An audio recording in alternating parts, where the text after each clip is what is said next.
Magandang araw sa inyong lahat. Alam niyo ba ang kwento ng batang pastol na mahilig magsinungaling?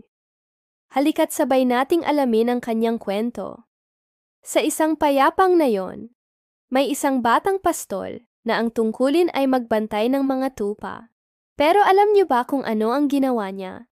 Dahil sa sobrang pagkabagot, naisipan niyang magbiro. "Lobo! Lobo!"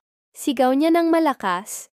Ang mga taga na yon, na laging handang tumulong, ay agad-agad na tumakbo para iligtas ang mga tupa.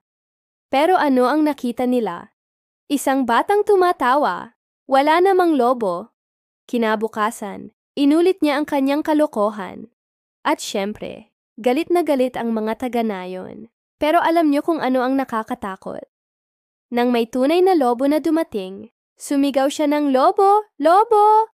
Pero wala nang naniwala sa kanya. Kaya ang mga tupa, naging hapunan ng lobo. Mga kaibigan, tandaan natin, ang pagsisinungaling ay hindi magandang ugali.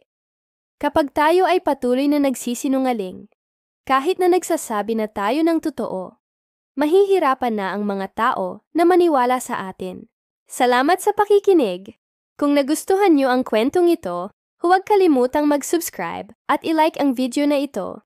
Hanggang sa muli!